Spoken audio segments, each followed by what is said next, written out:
I wish I didn't love my husband.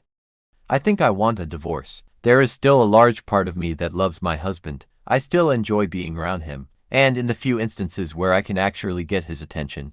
For longer than 5 minutes, I bask in the glow of affection, but I hate being married to him. He's a terrible partner, and while we don't have children yet, the plans that he has for parenthood are mostly preparing me to be in it alone. He told me he hates the phrase baby daddy, because it implies that the father isn't an active participant, and the part of me that has grown to resent him really can't figure out a better way to explain to him what he is preparing himself to be.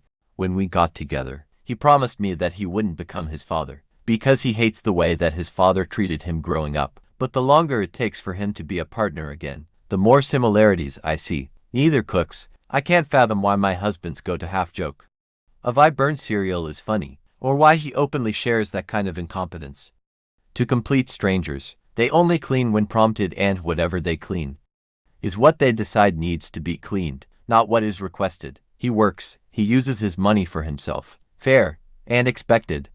But I'm the only person that has paid any part of rent, utilities, grocery for the last year, and can't afford to buy new work pants, which I would really like. He was unemployed for a little under half of 2023, and did less than he does now. He makes fun of my few hobbies we don't share interest in, and I think it's his way of trying to get me to do more of what he wants. The only thing I can expect is to come home and see that he spent his day staring at an oversized screen. It's not that damn hard to hang up clothes. I don't understand why he won't. I went back to school this past year, next to my full-time job. I started an amazing job that is letting me school while I work through the mentorship portion of the certification I want. I have never had a job where I'm this valued. I regularly have to work overtime for a combination reasons. I can't even get him to thaw the damn beef in the freezer without sending multiple texts. The agreement was that I would school double time while he was OTR trucker for months on end. We were going to save for a down payment and move into a house at the end of this year. He broke that agreement. I understand, life happens.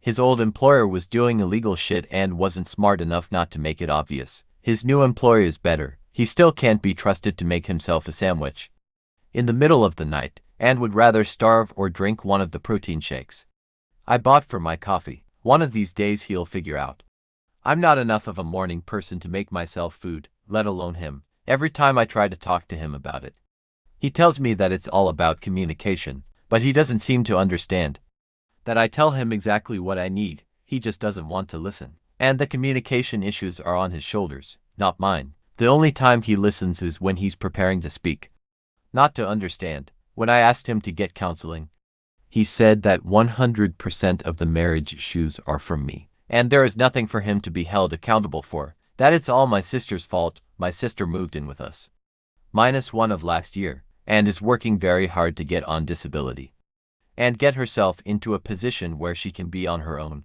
The issues we have now are the same ones we've had for almost 4 years now. Our bedroom life is nearly non-existent because of how disgusting I feel afterward. I wish I didn't love him. It would be so much easier to draw the line in the sand. At what point does the misery finally outweigh it all? How do I let go of the guilt of enjoying his presence and attention when I'm dreaming about not being married to him? How do I go about losing my entire support system? I'm just so tired. I wish he had been a better partner. I wish I hadn't wasted the last 5 years of my life married to him. I wish I didn't love him. Join us for this candid discussion. Hit that subscribe button for more real-life stories, and share your thoughts in the comments below.